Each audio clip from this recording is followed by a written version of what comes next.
The Brothers Mysterium. Bonus content.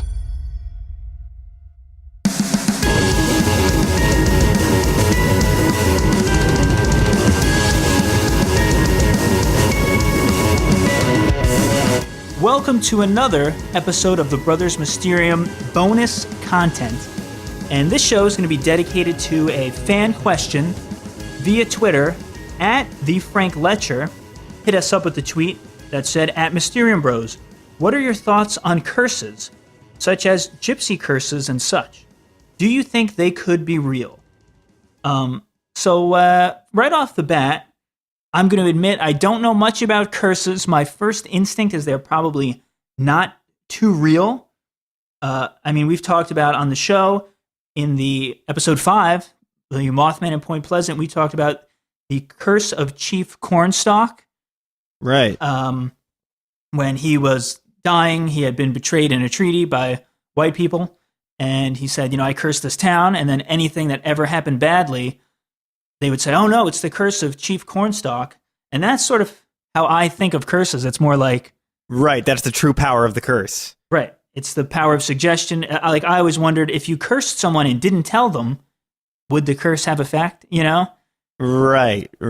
Yeah. Well, that takes it from magic to real magic to playing on one's belief in magic or curses. There's the dying curse, like Chief Cornstalk. There's, you put a hex on an ex-lover. There's witches' spells and Wiccan curses and voodoo. And there's even like the Italian hex. Of course. Voodoo dolls, which I always wondered, could I make a voodoo doll of myself and then give it a back rub? Would that work? Does it have to be evil? If you're putting pins in a doll and the person doesn't know you have a voodoo doll, does it work? I always wonder how much of it is the fact that someone has said, I put a curse on you, as opposed to how much of it is really a curse. Right. Then I was trying to think of some of the more popular curses. Obviously, you have like your supposed sports curses. Yeah. So there's the curse of the Bambino, obviously a superstition involving Babe Ruth. Right. Where the Boston Red Sox were cursed to not win the World Series, and it lasted an 86-year period from 1918 to 2004. And basically, it all stemmed from Red Sox, their star player, Babe Ruth, also known as the Great Bambino, was traded to the Yankees. So he went to the Yankees. The very successful Red Sox started to lose success. The Yankees started to take off. I don't know if Babe Ruth ever actually placed a curse upon the team or even said anything, but one of those sports curses that just took off, became a huge focal point of the Yankees-Red Sox rivalry. And then every year that they didn't win a World Series or got so close and lost, it was very easy to blame the curse. There's also the curse of the Billy Goat, which is another one of these popular sports-related curses. This one placed on the Chicago Cubs in 1945, and it all stems from the owner of the Billy Goat Tavern, Billy Cyanis. He was asked to leave Game 4 of the World Series, where the Cubs were taking on the Detroit Tigers at Wrigley Field, because of the odor of his pet goat, who was named Murphy, and it was bothering these other fans. You can't bring a stinky goat to a baseball game. Mm-hmm. He was outraged and allegedly declared, them Cubs, they ain't gonna win no more, which has been interpreted to mean that there would never be another World Series game won at Wrigley Field. The Cubs had not won a World Series since 1908. They hadn't played in one since 1945 until the curse was broken in 2016. So another curse that is inexplicably broken, at least on the sports front. There's supposedly an ancient curse on Bruce Lee's family, because Bruce Lee's older brother died as an infant. Right. Bruce Lee died, and there's weird allegations. Was he assassinated? Was he poisoned? Did he just have a stomach problem? Did he overdose on painkillers? And then obviously his son, Brandon, was shot in that freak incident on the set of The Crow. Yeah. There's the famous curse of the Bell Witch. When I was a boy, my grandmother told me a story. 200 years ago in Adams, Tennessee, something demonic took hold of the family. A&E actually had a TV show all about it called Curse the Bell Witch. Through time, it's become the most notorious paranormal case in American history. The Bell Witch cursed our bloodline. Ever since, the firstborn males of each generation are plagued by tragedy and death. Old John Bell died a slow, miserable death 200 years ago. Great-grandpa William was crushed between logs. Great-uncle Hank went insane and hung himself. And Cousin Rich died in the desert all alone of a sudden heart attack. So now I need to find the source of this curse before it's too late. Because my only son is next in line. But even as an ex-cop, with a lifetime military career, and the help of my closest friend, I'm hunting for something I can't touch or see. One way or another, I'm gonna break this curse, whatever it is, and set my family free. Oh yeah, okay. A lot of that's to me like too pop culture-y than that to be like a real curse. But again, I don't know too much about curses. What are your thoughts, your initial thoughts on curses, and can they be real? I would say no. I don't think they're real or they hold any weight. I happen to agree with what we said earlier, which is saying you're cursing someone or putting a curse on them, or like in Romeo and Juliet, a curse on both your houses. You know what I mean? It's like ill will or malice. And depending on how someone takes that, they could think it's just like you're wishing ill upon them or you're actually causing harm in them. And that's the power of, I would say, a real curse. As far as like mystical curses and magical curses go, specifically, he mentioned the gypsy curses. Should I get into that now?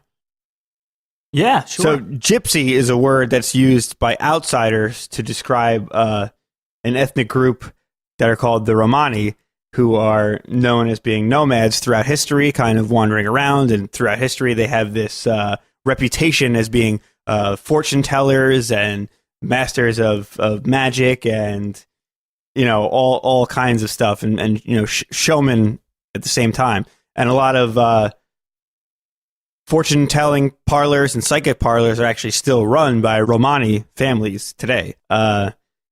So, like, when I started, like, researching this, I was kind of curious as, like, well, how did they get that reputation and things like that? And the best research I found said that they kind of started in the Middle Ages back in India, where there's, like, the caste system, and they happen to belong to a level where there was no caste, or they couldn't be grouped pretty much, so they were cast out.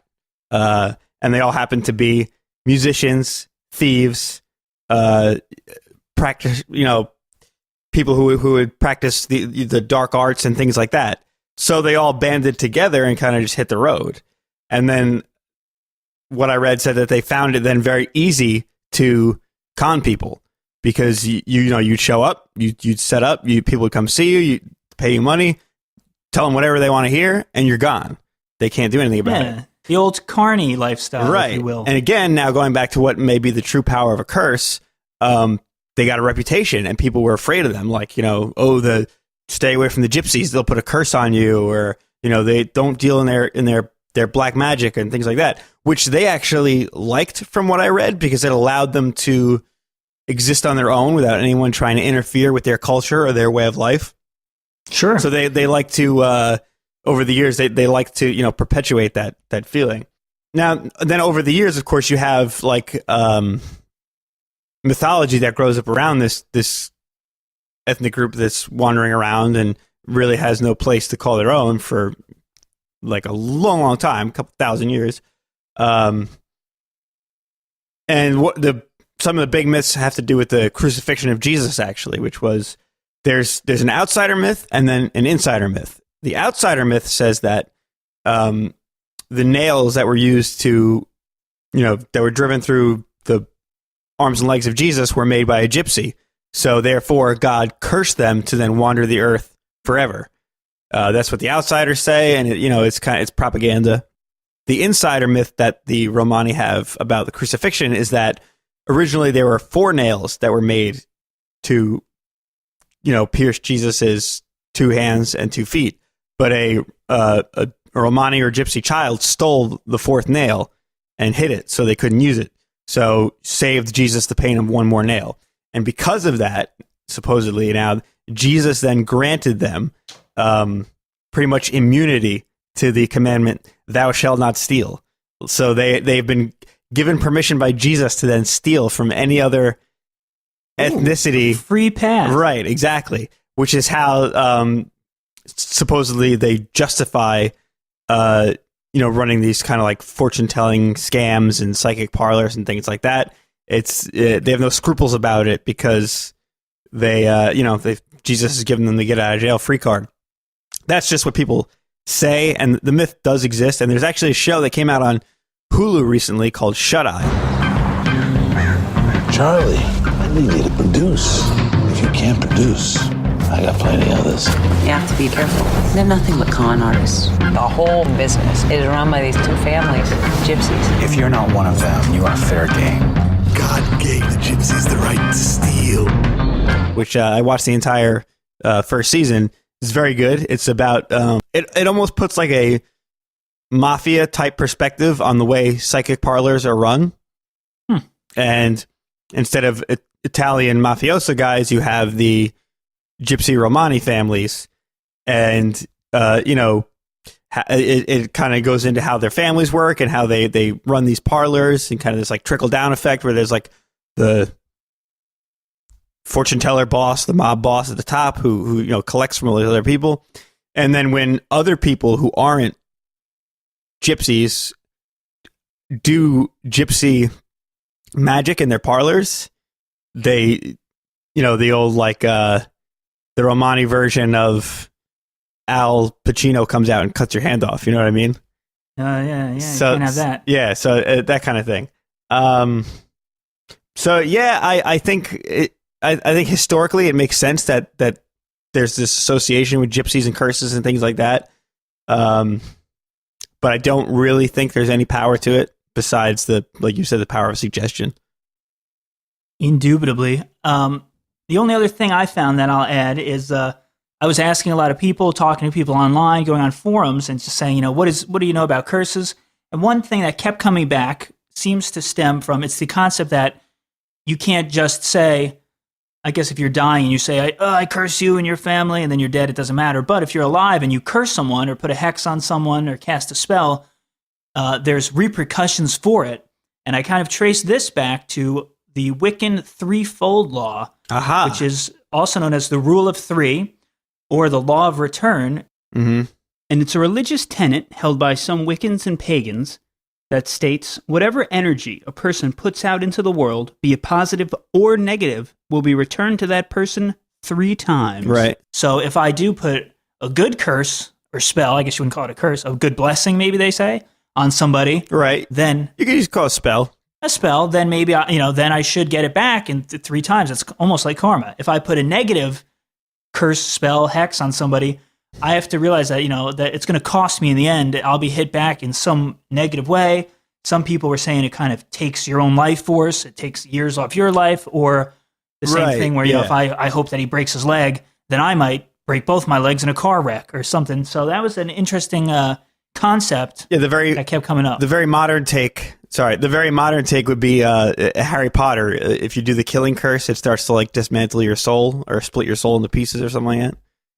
It always comes back to Harry Potter. Indeed. Actually, I think it's the first time we've ever mentioned him on the show. Well, hopefully we'll try to do it more often. All right.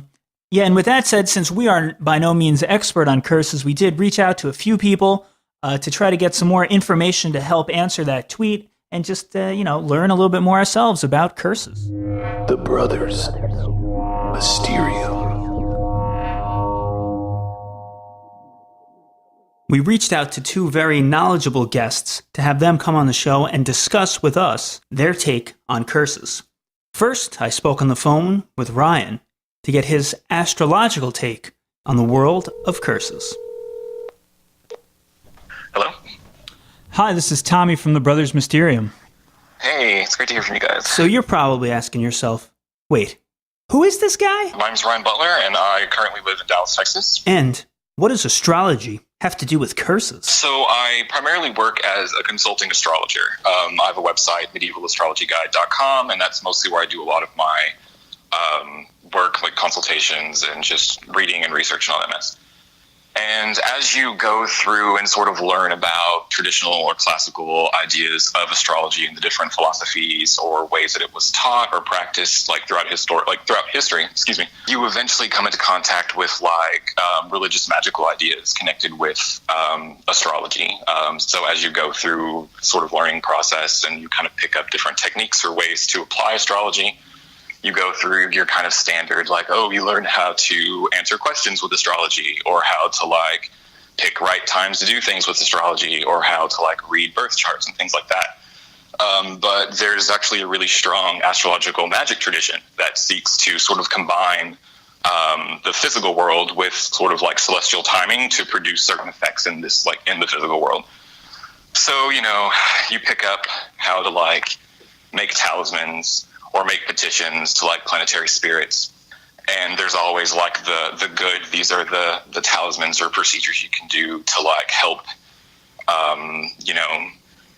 produce good things. And then, always the inherent things you can do to produce bad things. And they all sort of follow the same kind of internal logic. So it's you can't really pick one without the other. Gotcha. So I guess we'll start right off the bat. Do you believe in curses? Do you think they are real? My short answer is yes. But my sort of longer answer is yes, but I think most people in the world will never really experience a curse, just because, how often are you going to go and make, some roadside wizard mad to, curse you? That doesn't happen. That's very true. But I do think that people have, the human mind is obviously really kind of infinitely fascinating, and that people have a really good ability to connect a series of difficult events and sort of compile them into one big mass of negative experiences and just be oh, I'm cursed. So you have people who have a string of bad days where when it rains it pours, and it's just really easy to get into this mindset of oh, something must be working against me.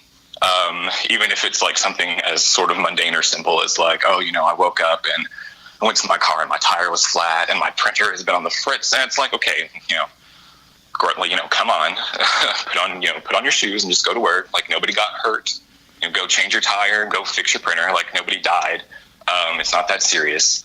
But we still kind of have this sense that we're being persecuted by something, even though it could just be, a series of unconnected events. So that's one thing that I think happens to a lot of people. They just kind of perceive unconnected events as being one big massive, some sort of unknown, faceless, malicious force against them.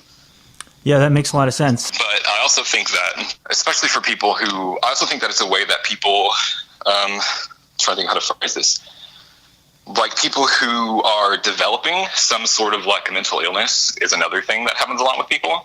Especially people between the late teens to late 20s, which is when a lot of people tend to develop symptoms of latent mental illnesses. And so a lot of the sort of feelings or thought patterns that get attributed or described as curses tend to be depression, or things that could be described also as symptoms of depression, symptoms of bipolar disorder, or certain types of schizoaffective disorders. So I think that's really important to take into consideration too, is if somebody feels like they're cursed, well, what's your family's history with certain mental illnesses?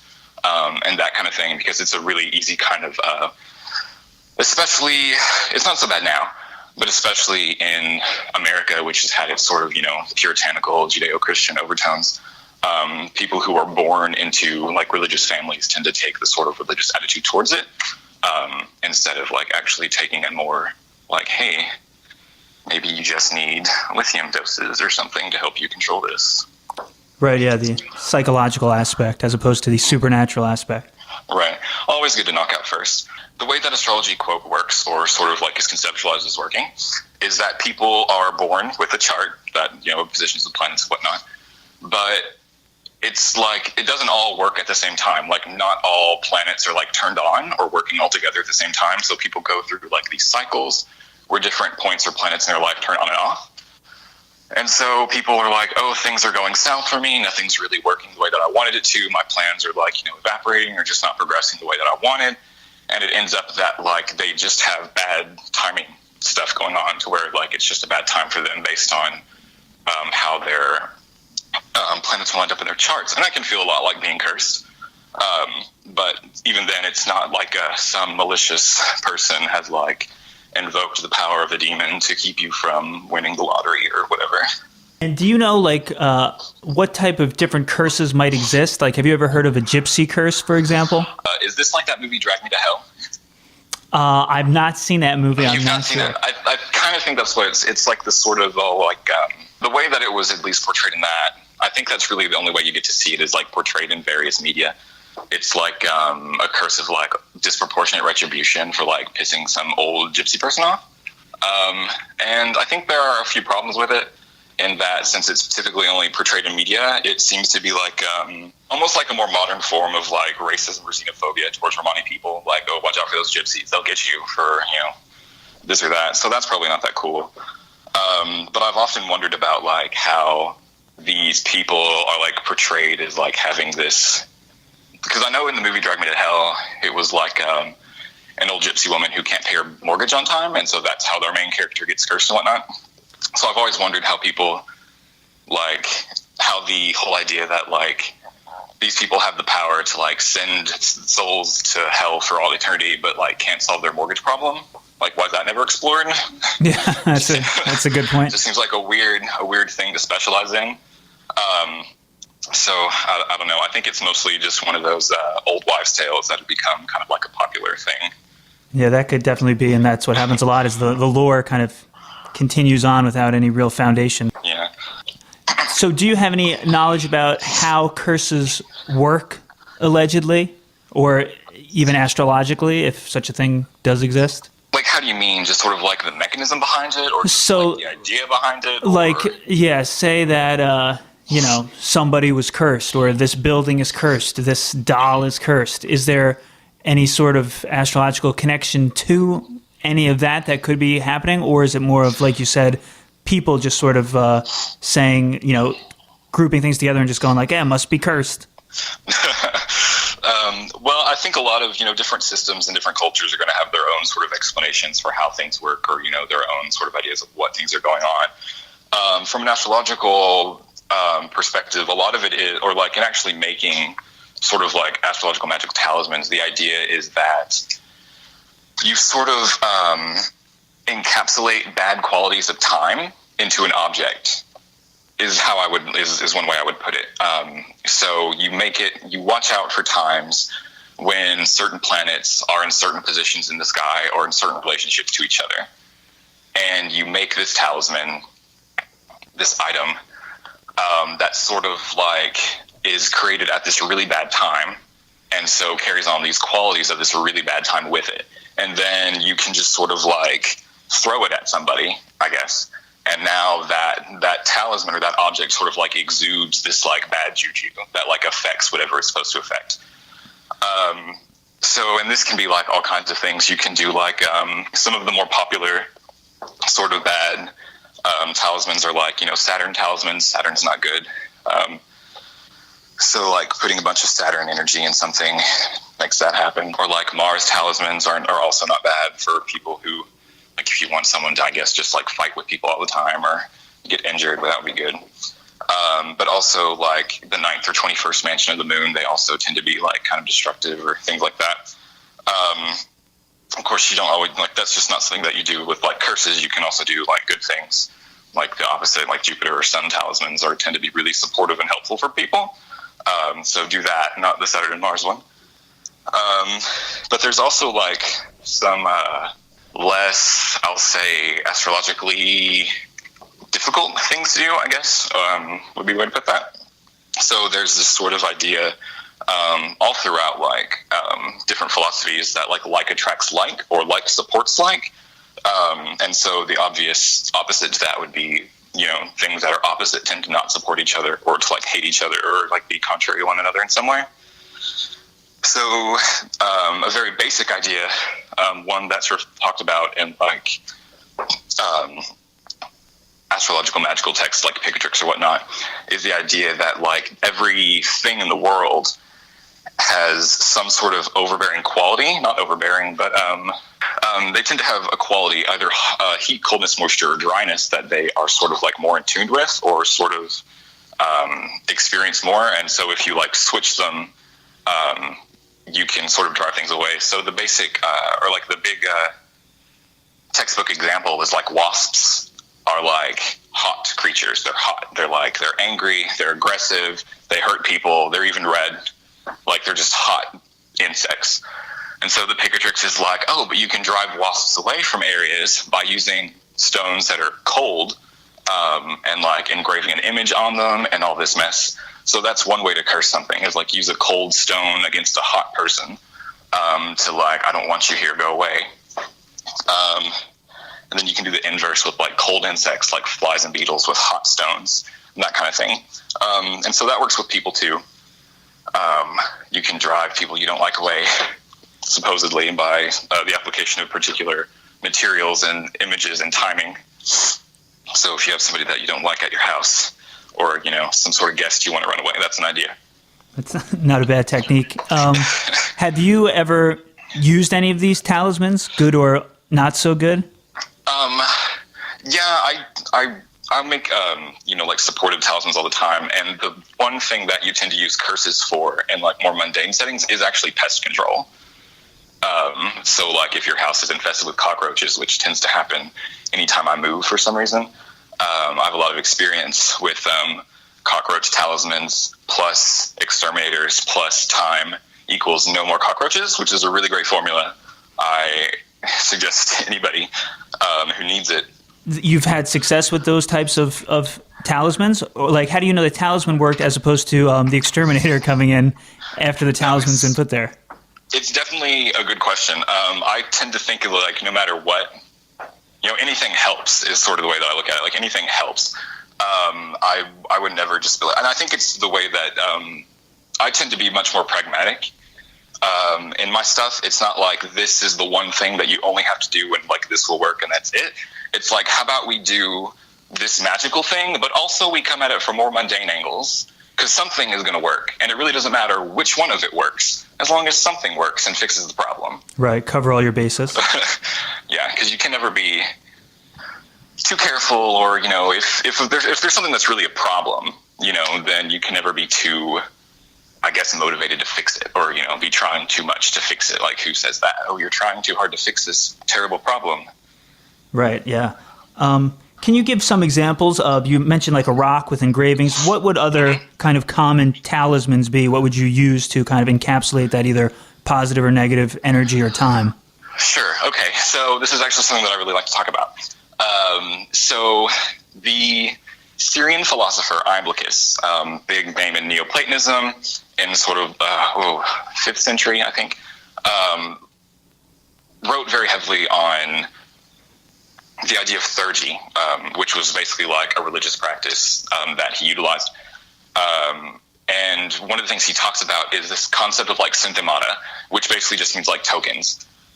And it's the idea that like everything in the world, every material object in the world, has some sort of spark of like a divine entity within it, or is like an expression of some sort of divine thing. Like a material manifestation of some divine thing that helps us as humans kind of realize we're not alone in the cosmos. Is kind of the big idea. So this tends to get interpreted as, more directly, that like everything in the world is some sort of physical manifestation or expression of an astrological planet, because the planets were always seen as like these locusts of spiritual or magical power. They're like the furthest thing from us, but like the closest thing to God. And like the closer we get to understanding the planets, the easier it is for us as humans to kind of understand like the big divine order.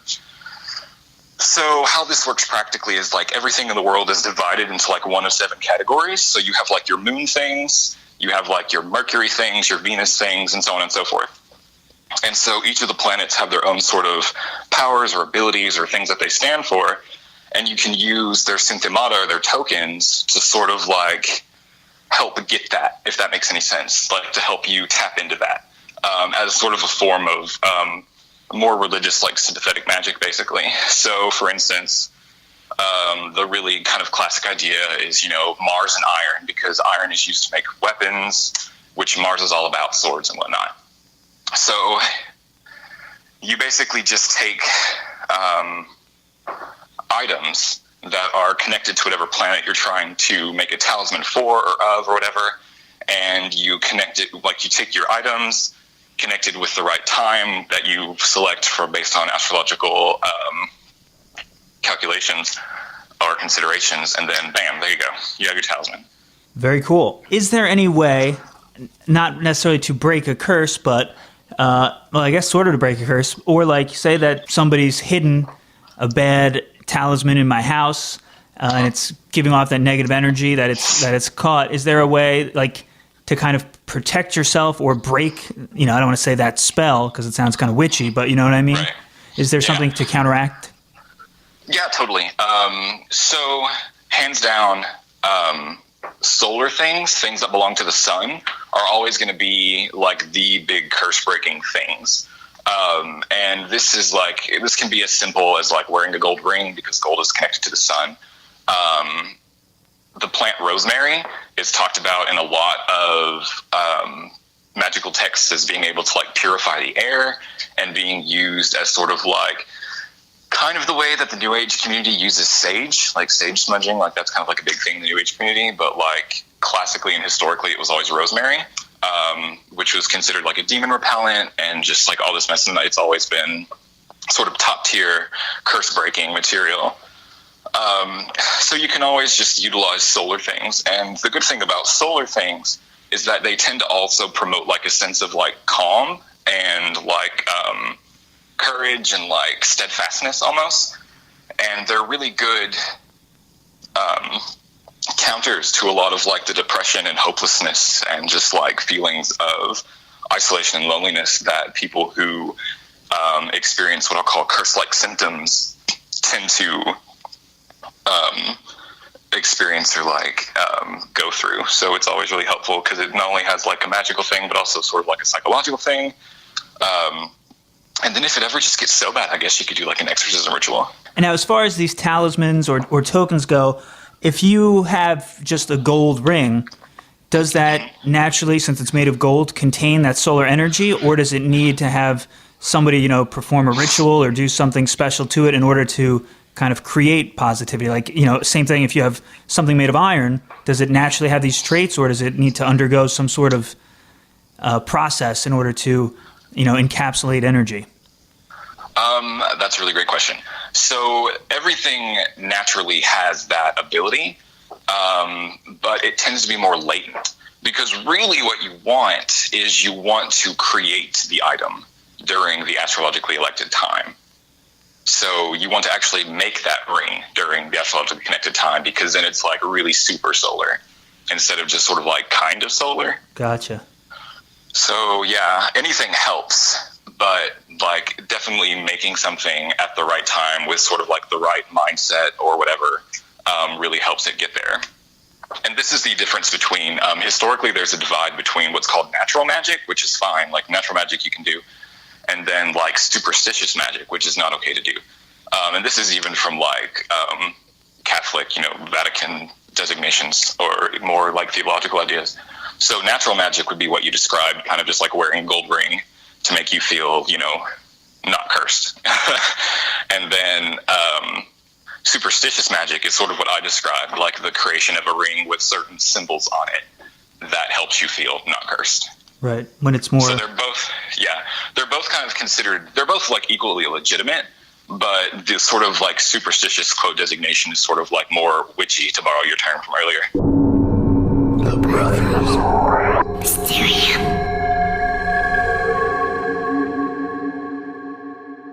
Then, to get a more traditional take on curses, we reached out to the number one source we could find. My name's Michelle Belanger. I'm an occult expert and author with a degree in comparative religious studies. You might be familiar with Michelle from her writing, as she's authored over 12 dozen books on the occult and paranormal, or her work on television, as she's appeared on shows for A&E, the History Channel, and TLC, including such hits as Paranormal State and Paranormal Lockdown. Michelle is an expert in all things occult.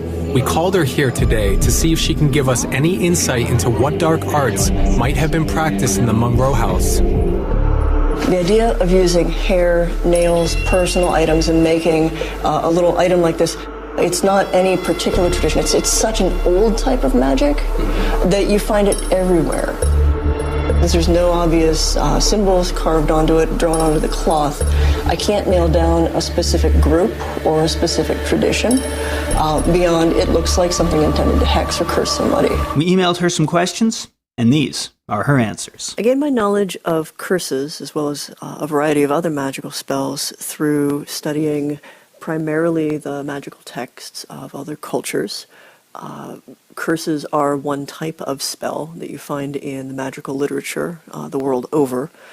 Pretty much whenever anybody sits down to do magic, some of the spells are going to be intended to help the community or the individual, and curses usually grow out of the very opposite impulse and are spells which someone uses to do harm to friends, family, neighbors, usually somebody that they're jealous of. The different types of curses are as varied as the cultures that give birth to them. There are some general, wide, and sweeping ideas. Probably the most common curse is a binding, and you see those in the Greek and Roman Defictiones and Catadesmoi. These are binding texts that you find from the ancient world. They would sit down and write out these actually pre-prepared spells with open-ended areas where you would put in the name of the person and why they were being bound. They would be scribed onto lead tablets. The lead tablets would be folded up and then sealed and usually dropped down wells or deposited into tombs and graves. The idea of dropping it into a well or a tomb was to transmit the intention to the underworld, to the spirits of the dead and the chthonic powers, so that they would then carry this binding out. That binding is going to look familiar to anybody who's seen a puppet or what we would call, perhaps incorrectly, a voodoo doll, a little figurine that has had needles or nails put into it. So people are bound through these types of curses to suffer pain, to suffer blindness. The bindings are meant to limit their powers, sometimes their thoughts, sometimes their ability to see a particular person, sometimes simply to thrive. Occasionally, an intention is to kill the person, to bind them to the point where their vitality is so hindered that they wither away. There are hundreds, if not thousands, of representations of these binding texts and figurines from the ancient world on down. And they are not limited merely to the Greek and Romans. We find very similar ideas in the magic of Sumer and Babylon, and of course in a host of religious systems and folk magic systems throughout the world. And going back to the original tweet, we also asked Michelle about gypsy curses. When it comes to gypsy curses, that's something that's really developed in the popular imagination. I think probably the most widely recognized popular representation, pop culture representation of a gypsy curse, quote-unquote gypsy, is Thinner by Stephen King. Ends up being a movie where this fellow ends up getting... He upsets someone who then curses him to become thinner. The problem with talking about gypsy curses is the very word gypsy is somewhat misleading. It's actually a racial slur against a particular group of people who are found throughout Europe, even the Americas. They have a particular folk magic and particular beliefs. But for the most part, a lot of our ideas, outsiders' ideas of their magic, and particularly their ability to curse, comes about from more slander toward the Romani people. There are some romanticized ideas of the magic that quote-unquote gypsies can do. That's not to say that there is not a folk tradition passed down among them. But the notion of a gypsy curse by itself, just the very language, is misleading.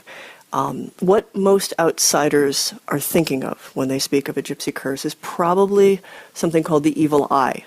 The evil eye, at this point, has come to be seen as a person's ability to bring about misfortune on another simply through a baleful glance. Something in their very gaze is harmful.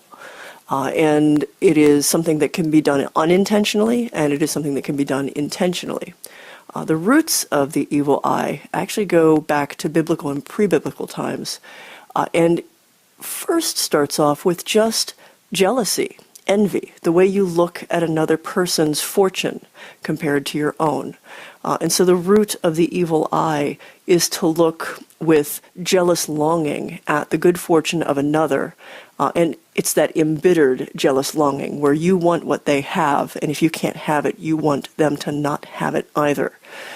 The idea behind the evil eye then becomes conflated into an actual magical power, not merely to experience this sense of envy, but to actually psychically lash out at another and take away from them that good fortune that the person who has the evil eye so jealously is looking upon. There are all manner of protective amulets throughout the ancient world and the current world that are intended to help protect against the evil eye, including the Hamsa, sometimes known as the Hand of Fatima. Most people probably recognize the symbol. It looks like a hand, usually with an eye in the center of it. There are also these beautiful cobalt blue beads with eyes in them that are also intended to help ward off this evil eye. You find the concept in Italian folk magic pretty much all over the place. How do curses work? The basic idea behind a curse is that some people, either through inborn talent or through training, have the ability to bind the luck of others, to cause harm over a distance, and otherwise to bring about misfortune on someone who has either done them wrong or someone that person has decided they have malevolent intent for. My perception on how this magic generally works, aside from bindings and all the ceremonial stuff, again, the system differs. The exact aspect, the formulae of the magic will differ from culture to culture, even though certain concepts like bindings remain fairly similar. The mechanics of it, if we want to talk about metaphysical mechanics, comes down to the ability to experience such hate or anger, jealousy, or some other negative, malevolent feeling with such intensity and such focus that it can be projected to another. That would be the base mechanic for projecting a curse onto someone. How does one cast it? Heck, you can go down to Barnes & Noble at this point and pick up a book on how to cast curses, whether it's in a modern pagan system. Dorothy Morrison, actually, a modern witch, has a book on curses, and they're really rather focused. She writes most of her curses less about doing something to someone proactively and more about getting justice, taking someone's wrongdoing and turning it back at them. But she still frames that type of magic as a curse. I think we can broadly say any magical spell that we intend to cause harm to another could fall under the label of curse. How does one break a curse? Throughout the ancient world, with these idea of binding tablets and other curses that are cast upon people, there was quite a little cottage industry among priests, magicians, and other sorts of magical workers to break curses. And it usually involves finding some way to remove the malevolent influence that has been cast upon a person or is believed to be cast upon a person. Principle among these is to find a way to cut the binding ties, because in most curses, outside of simply the baleful glare of the evil eye, the magic often relies on tying, binding, nailing down, or otherwise creating some structure that hinders a person. In the case of poppet magic, where an image of the person has been crafted and then bound or pierced with nails or needles. Sometimes it is necessary to find that item and deconstruct it, either burn it or bury it, or find the system in which it was created and unwind the magic through that system. Now, all of this presupposes that cursing legitimately works. And I think that I need to put out the caveat of there are many more people who will tell you that curses are being cast upon you than curses are actually being cast. It's much more rare than I think people assume. It's really important to say I've run into way too many scams, especially in the paranormal and magical and psychic communities, of someone who says you are under a curse. And it's very tempting to believe that one has been cursed if luck is just going wrong, if it's been weeks and months of just everything that seems to fall apart, and life seems to keep throwing insurmountable barriers in one's way. Bad luck is not necessarily proof of a curse. A difficult path is not necessarily proof of a curse. And if someone claims to be able to lift a curse that has been cast upon you, after telling you that that curse has been cast, and they charge or ask for a significant amount of money, you should run the other way, because the real danger in your world is not the curse or the possible curse. It's the person who's giving you this misleading information and pretending that they can somehow remove the problem in your life. So I suppose at that point it means I need to discuss whether or not I believe that curses can happen. There are magical traditions and there are methods to reach across boundaries of space and do things to people that can bring about undesirable results and undesirable states.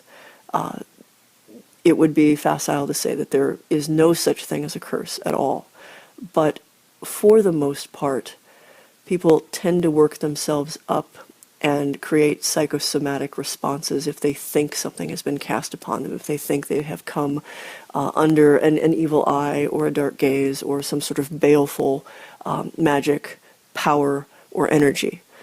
So while I do believe under rare circumstances there are metaphysical mechanics that can enable skilled or talented individuals to cast malevolent magic on others, for the most part, if somebody thinks that they are under a curse and it seems as if all of their luck has flown, it's more a matter of perception.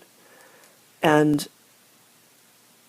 the good thing about that is, even if there is actually someone who has taken the time and the effort and the training to cast a binding or some other type of curse at a person, the best protection you have is your belief that you are not a victim, is your belief that you can break any kind of dark magic that has been tossed at you, is your ability to be brave, to not fear, and to focus on the good things in your life rather than the bad. So in that respect, anyone who thinks that they might be laboring under a curse, focus on the positive. And rather than worry about what someone is doing to you, bring your own magic into your own life and put intention into making your luck good, making your life positive, making the connections you have with other individuals be something that is rich and fulfilling. And don't worry so much about the dark things that are nipping at your heels. Walk forward. Don't look back.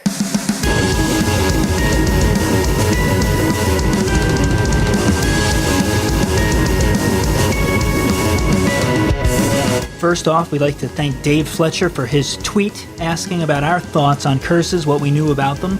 And then we'd like to thank our two special guests who educated all of us on curses, Ryhan Butler and Michelle Belanger. If you'd like more information from Ryhan Butler, you can email him at medievalastrologyguide@hotmail.com, all one word, or go to his website, www.medievalastrologyguide.com. Michelle wanted to include a book recommendation for any folks out there curious about the prehistorical roots of curses.